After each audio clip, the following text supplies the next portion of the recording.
Hello friends, welcome to the point solution. तो देखिए, अभी जो आरआरबी एनटीपीसी का एग्जाम चल रहा है, इसमें आपने देखा होगा कि अभी जो हाल ही में जारी किए गए इंडेक्स वगैरह हैं, या आप कह लो 2024 से लेकर के 2025 तक जो इंडेक्स या फिर जो रिपोर्ट है वो आपसे क्वेश्चन पूछा जा रहा है, वो आपके एग्जाम में देखने को मिल रहा है। तो यहाँ पर मैंने टोटल 50 क्वेश्चन लिए हैं, और ये क्वेश्चन सिंपली ऐसे नहीं कि डायरेक्टली पूछ दो कि आप कौन सा रैंक है या कौन सा रिपोर्ट जारी किया गया, थोड़ा घुमा फिरा करके हैं, ठीक है। और ऐसा ही क्वेश्चन पूछा जा रहा है आपसे। तो ये आगे के अभी एग्जाम के लिए जो अभी आपका एनटीपीसी अंडर ग्रेजुएट का होना है, और अभी जो चल रहा है जिनका एग्जाम अभी बाकी है, काफी इंपॉर्टेंट रहने वाला है। तो ये 50 क्वेश्चन आप करके जाओ, आप देखना कि यहाँ से आपका एक नंबर जरूर पक्का हो जाएगा, या हो सकता है आगे चल करके आपका 1 से 2 नंबर आपको यहाँ से देखने को मिल जाए, ठीक है। तो आप इसको जरूर लगाइए। चलिए, टाइम कम है, हम लोग स्टार्ट करते हैं। जो आज का पहला क्वेश्चन है कि किस संगठन ने शिक्षा और पोषण अच्छा भोजन सीखे रिपोर्ट जारी की है, जिसने स्कूली भोजन में बेहतर पोषण का आग्रह किया है।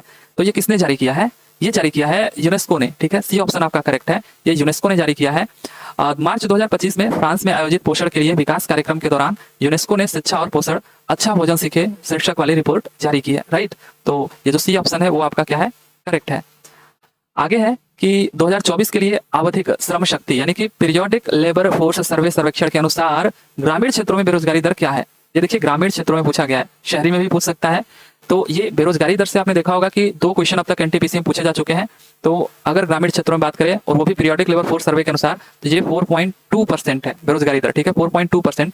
और ऐसा बताया जा रहा है, ये अधिकांशतः पेपर के कटआउट से मैंने लिया है। तो अधिकांशतः ये बताया जा रहा है कि बेरोजगारी दर जो है ग्रामीण क्षेत्रों में वो मार्जिनल रूप से कम होकर 4.3% से 4.2% हो गई है।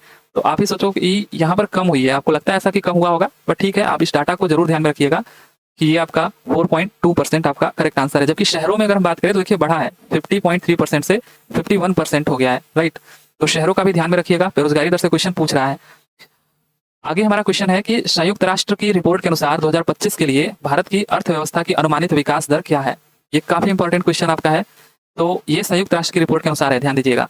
तो ये 6.6 आपका करेक्ट आंसर होगा, ठीक है, 6.6। अगर हम बात करें यहाँ पर ना कि इससे पहले जो अनुमान लगाया गया था 2024 में वो 6.8% का, लेकिन अभी 2025 में जो अनुमान है वो 6.6% बढ़ने का अनुमान है।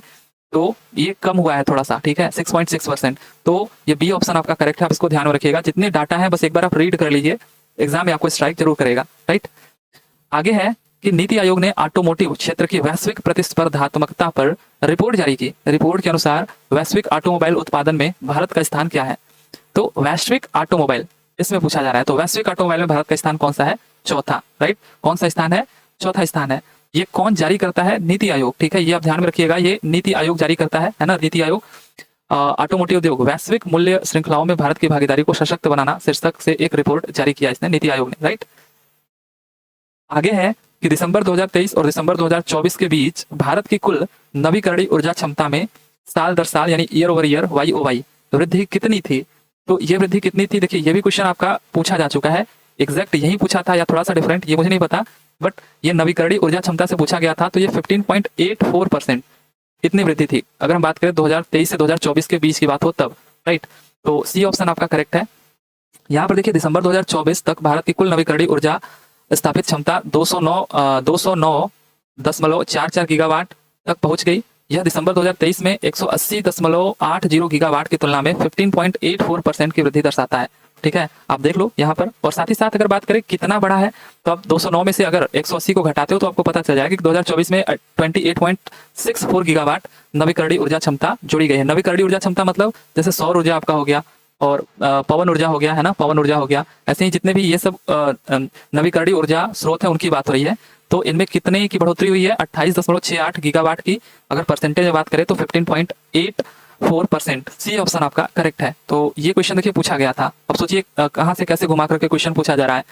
आगे है कि वैश्विक आतंकवाद सूचकांक GTI 2025 किस संस्था ने जारी किया, ठीक है। तो वैश्विक आतंकवाद सूचकांक ग्लोबल टेररिज्म इंडेक्स 2025 की बात हो रही है। तो ये कौन जारी करता है? ये जारी करता है अर्थशास्त्र और शांति संस्थान, ठीक है, सी आंसर आपका करेक्ट हो जाएगा, अर्थशास्त्र और शांति संस्थान। ये आपका है institute of economics and peace. इसने वैश्विक आतंकवाद सूचकांक GTI 2025 जारी किया, जिसमें पाकिस्तान को दूसरा सबसे अधिक आतंकवाद प्रभावित देश बताया गया।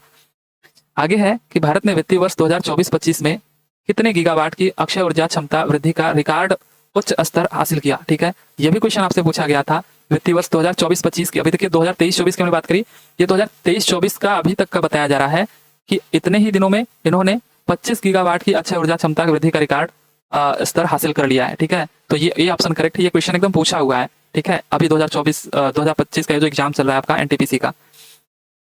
आगे है कि 2024 में सबसे अधिक प्रदूषित देश कौन सा है, और हाल ही में IQAir द्वारा जारी 2024 वायु प्रदूषण रैंकिंग में इसके अनुसार भारत का स्थान क्या है।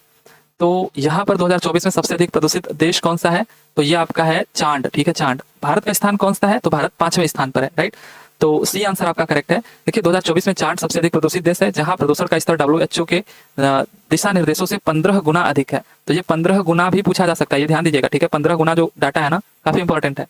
और वैश्विक प्रदूषण रैंकिंग में भारत 5वें स्थान पर है। कौन से स्थान पर है, तो ये 5वें स्थान पर, ये आप ध्यान दीजिएगा। राइट, आगे कि हाल ही में जारी लीड्स 2024 रिपोर्ट में मूल्यांकन किए गए 4 प्रमुख स्तंभों में से कौन सा एक नहीं है। तो ये 4 स्तंभ के नाम दिए गए हैं, इनमें से 3 तो ठीक है लेकिन एक गलत है, वो आपको बताना है।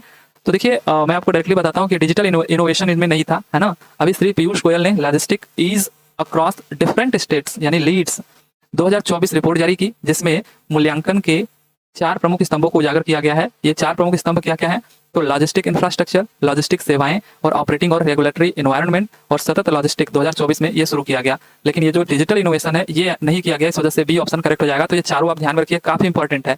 लॉजिस्टिक इंफ्रास्ट्रक्चर, लॉजिस्टिक सेवाएं, ऑपरेटिंग और रेगुलेटरी एनवायरनमेंट और सतत लॉजिस्टिक, हर एक में लॉजिस्टिक लॉजिस्टिक लॉजिस्टिक लगा है, बस एक है जो कि आपका ऑपरेटिंग और रेगुलेटरी एनवायरनमेंट है। तो ये 4 स्तंभ उन्होंने जारी किया, तो इनका नाम आप बस ध्यान में रखिएगा।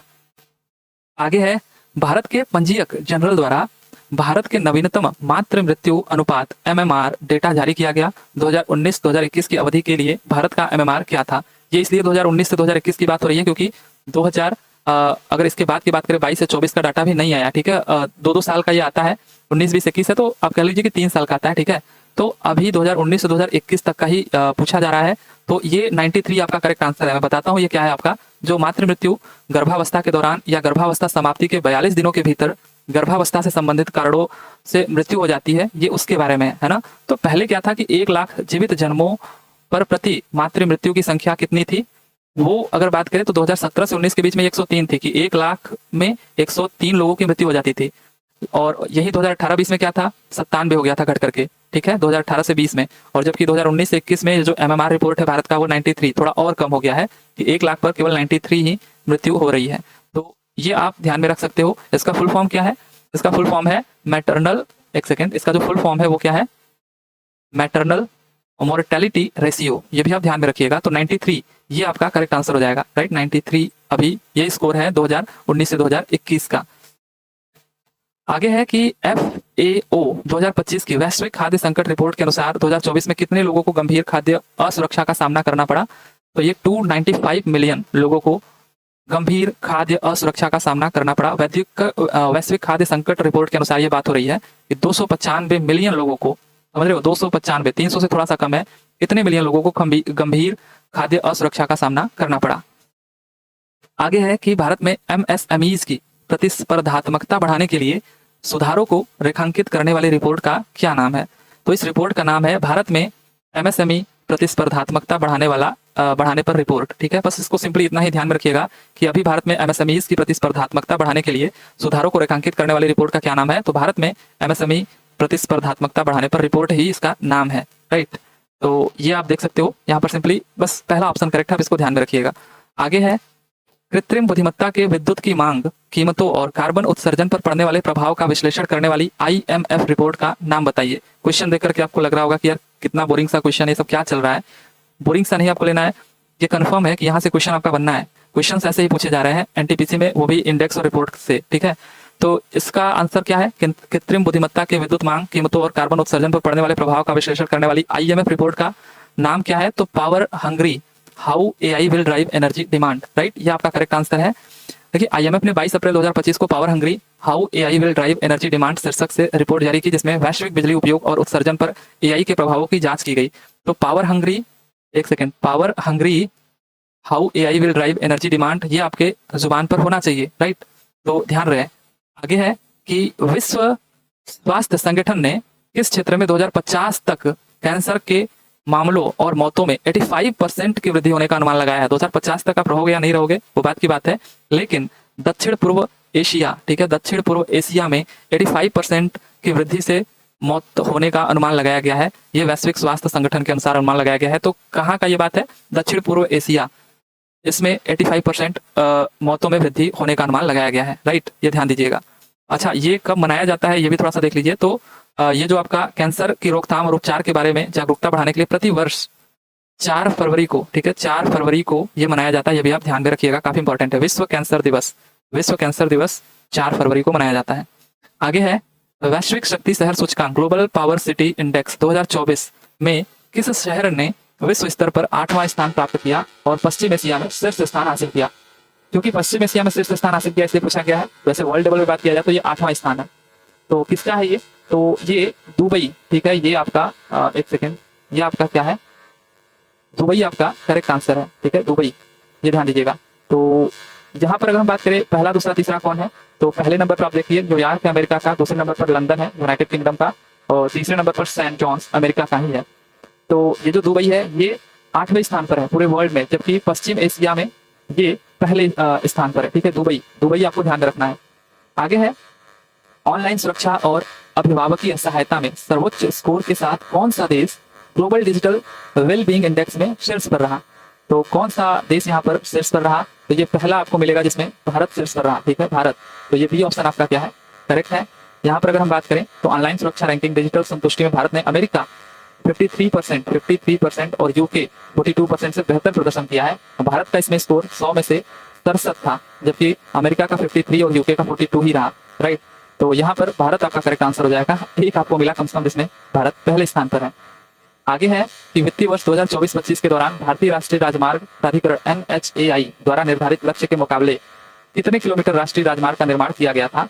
तो 2024-25 के दौरान अगर हम बात करें तो 5614 किलोमीटर, ठीक है, 5614 किलोमीटर राजमार्ग का निर्माण किया गया।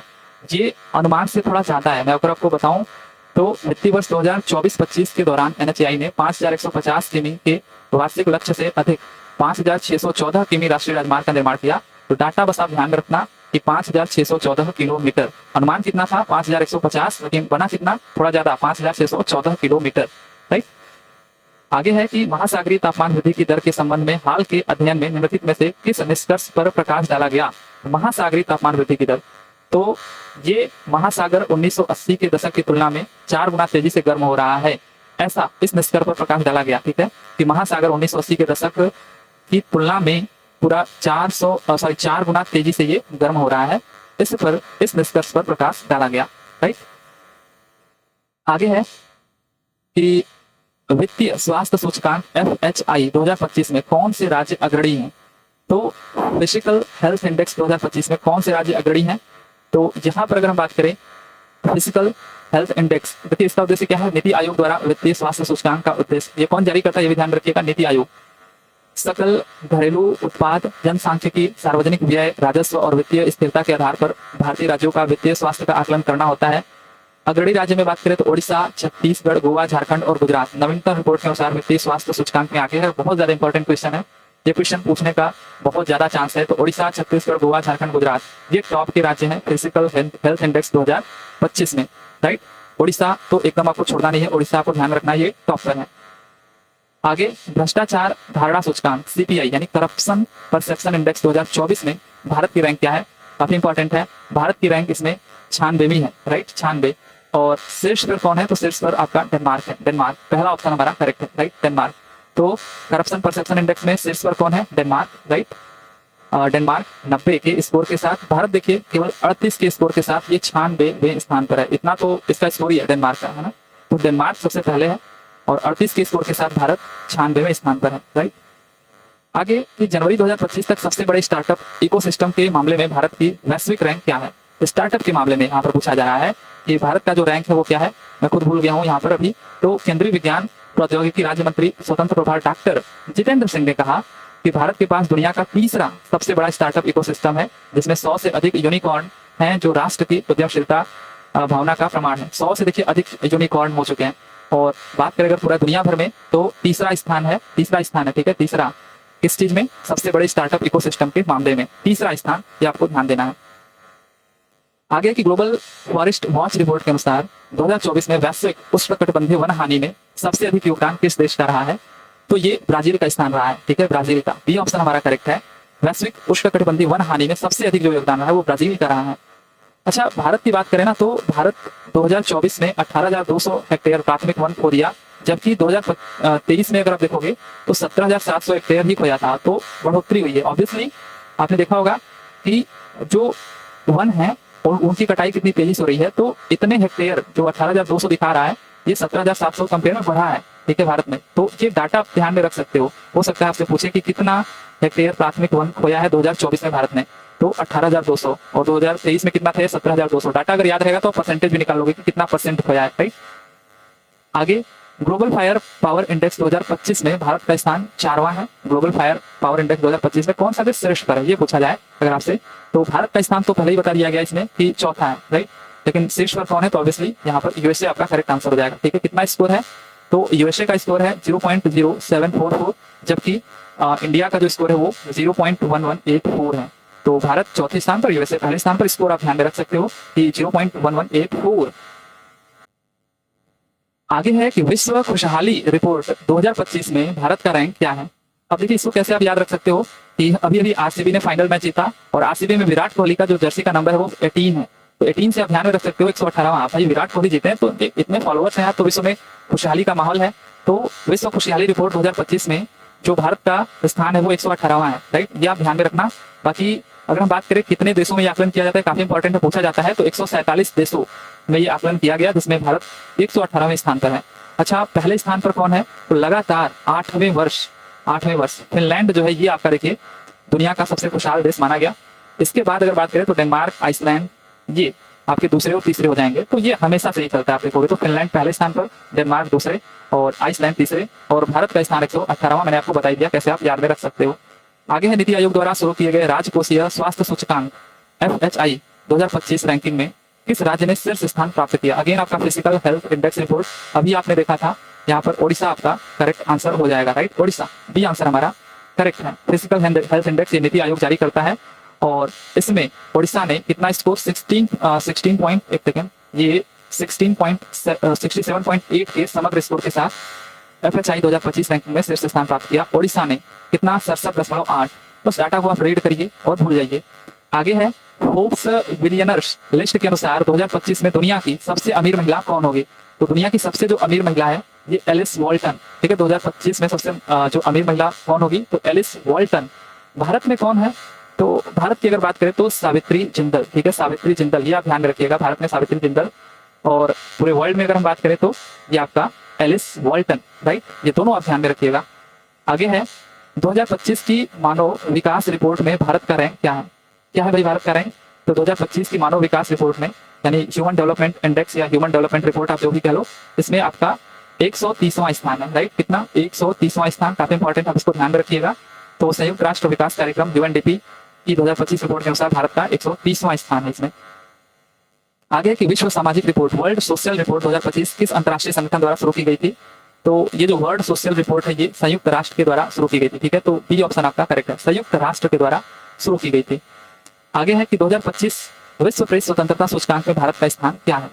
प्रेस स्वतंत्रता सूचकांक में आपने देखा होगा भारत का स्थान हमेशा से खराब रहा है, लेकिन अभी 2025 की बात करें तो थोड़ा सा सुधार हुआ है, 151वां है। ठीक है, इससे पहले कितना था? तो इससे पहले 159 था, अभी कितना है? तो 151। 2024 में 159, 2025 में ये 151 है। राइट, आगे भारत का राष्ट्रीय राजमार्ग नेटवर्क के आकार के मामले में विश्व स्तर पर क्या स्थान है?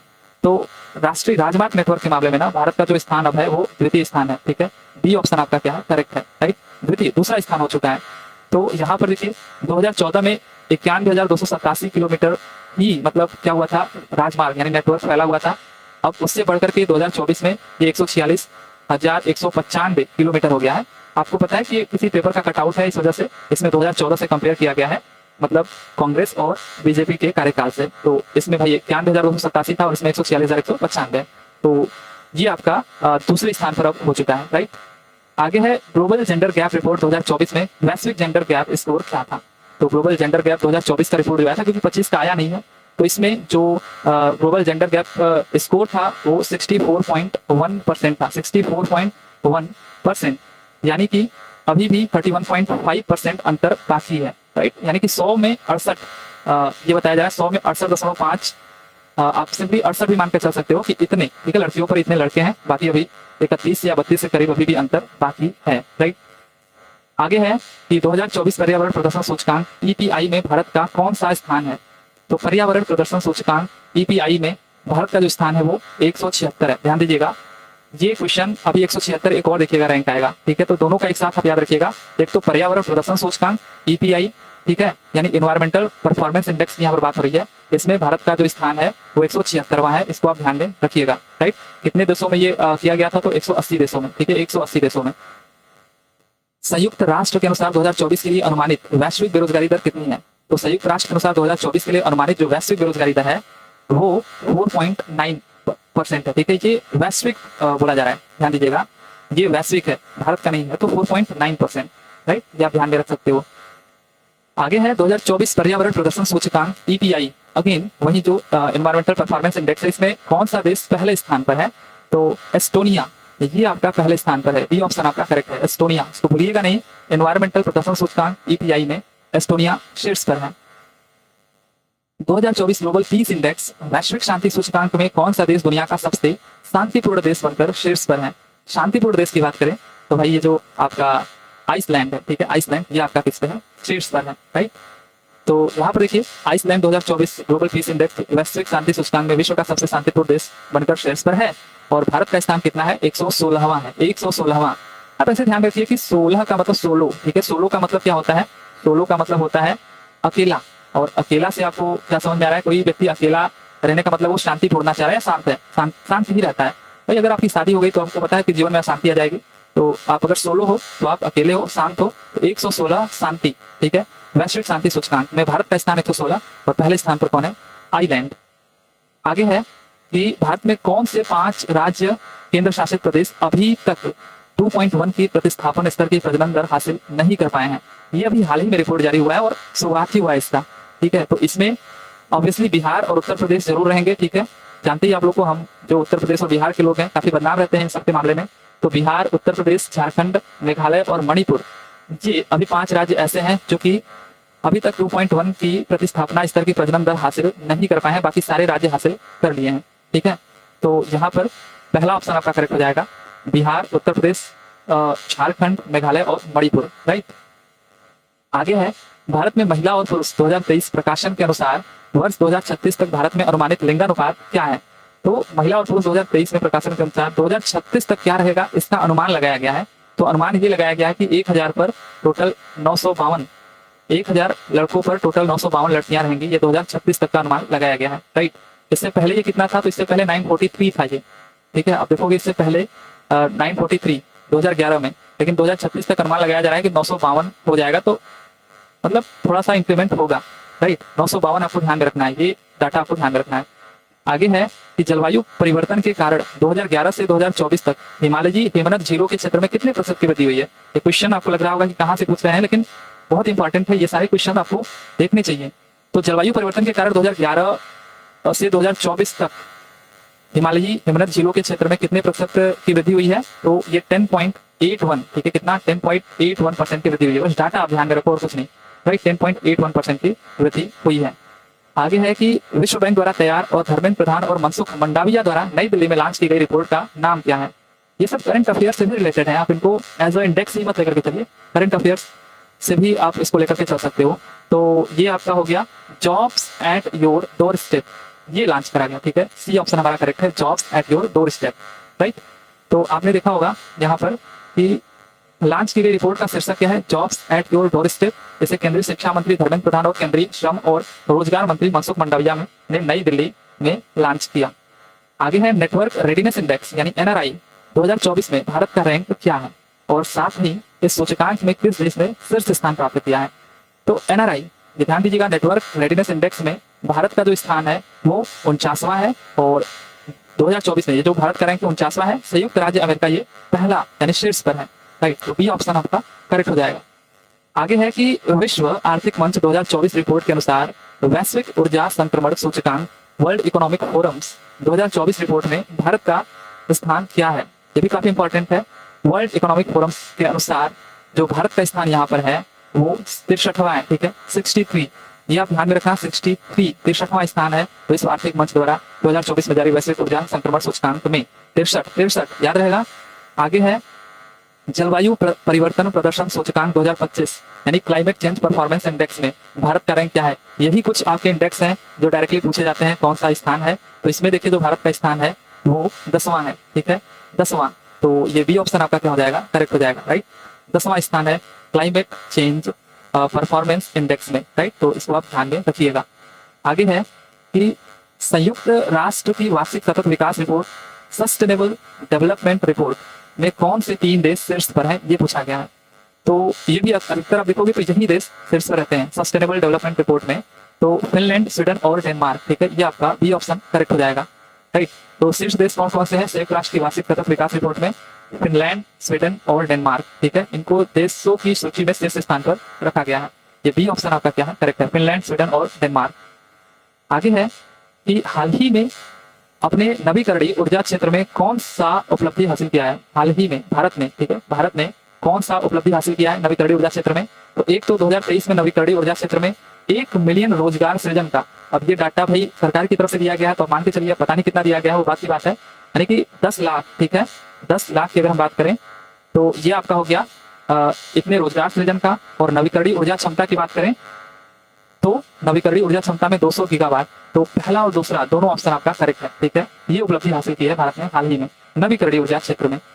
आगे है कि वैश्विक प्रकृति संरक्षण सूचकांक 2024 यानी global nature conservation index, global nature conservation index यानी वैश्विक प्रकृति संरक्षण सूचकांक। क्या होगा कि कभी कभी आपको ये हिंदी में ही दे दिया जाएगा ग्लोबल नेचर कंजर्वेशन इंडेक्स, इस वजह से जो थोड़ा वैसा है मैं उसको इंग्लिश में भी लिख दिया हूँ।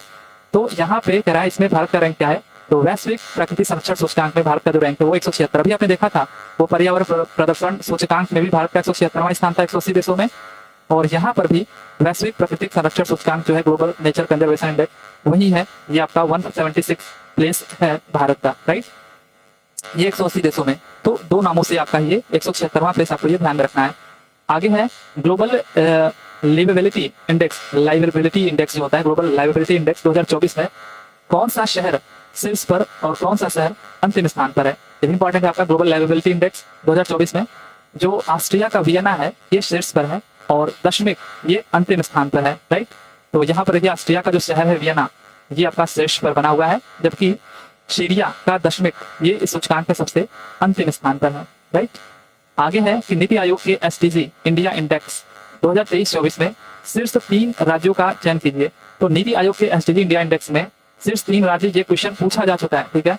तो सस्टेनेबल डेवलपमेंट ये गोल इसका फुल फॉर्म है। तो इसमें आपका जो केरल है और उत्तराखंड ये दोनों के दोनों पहले स्थान पर थे, ठीक है, दोनों का मतलब सेम स्कोर था। उसके बाद तमिलनाडु दूसरे स्थान पर था। तो ये शीर्ष 3 राज्य पूछा है तो केरल, उत्तराखंड और तमिलनाडु आपका करेक्ट आंसर हो जाएगा। ये क्वेश्चन पूछा है अभी जस्ट 5, 6 या 7 तारीख को जब एग्जाम हुआ था उसमें पूछा था, राइट, ध्यान दीजिएगा। आगे है वैश्विक भुखमरी सूचकांक GHI 2024 में भारत का स्थान क्या है। तो वैश्विक भुखमरी सूचकांक GHI में जो भारत का स्थान है वो 105वां है, ठीक है, 105वां। ऐसा बताया जा रहा है कि बांग्लादेश, नेपाल और श्रीलंका ने भारत से बेहतर प्रदर्शन किया है। भारत का प्रदर्शन इसमें 105वां रहा है, राइट। कितना स्कोर है GHI 27.3, ये भी आपको ध्यान रखना है, काफी इंपॉर्टेंट है। वैश्विक भुखमरी सूचकांक में भारत का 105वां स्थान, स्कोर 27.3, राइट। आगे है कि 26वें संस्करण की भारत में महिलाएं और पुरुष 2024 रिपोर्ट के अनुसार 15 वर्ष और उससे अधिक आयु के व्यक्तियों के लिए सामान्य स्थिति में श्रम शक्ति भागीदारी दर 2023-24 में कितने प्रतिशत तक बढ़ गई है। तो ये 60.1% तक बढ़ गई है। आप इसको ध्यान में रख सकते हो, ठीक है, डी आंसर हमारा करेक्ट है। इसको आप ध्यान में रखिएगा, क्वेश्चन भले ही थोड़ा सा इधर उधर से है लेकिन पूछा जा सकता है कि 26वें संस्करण में भारत में महिलाओं और पुरुष 2024 रिपोर्ट के अनुसार 15 वर्ष और उससे अधिक आयु के व्यक्तियों के लिए सामान्य स्थिति में श्रम शक्ति भागीदारी दर 2023-24 में कितने % बढ़ गई। तो 60.1% बढ़ गई, राइट। तो ये आपका लास्ट क्वेश्चन आज का कि पिछले 30 वर्षों में मातृ मृत्यु दर MMR में वैश्विक कमी का प्रतिशत क्या रहा। ये क्वेश्चन देखिए अभी आपका इसी से रिलेटेड आगे भी था क्वेश्चन और वहां पर हमने देखा था कि जो MMR रिपोर्ट है उसमें भारत का जो स्कोर था वो अब 93 था। 2019-21 का था ना, 2019-21 का, अभी इसके बाद का आया नहीं है। लेकिन कितना कह रहा है कमी आया पिछले 30 वर्षों में, तो ये कमी जो आया है वो 83% आया, ठीक है, 83%। तो डी ऑप्शन आपका क्या है, करेक्ट है।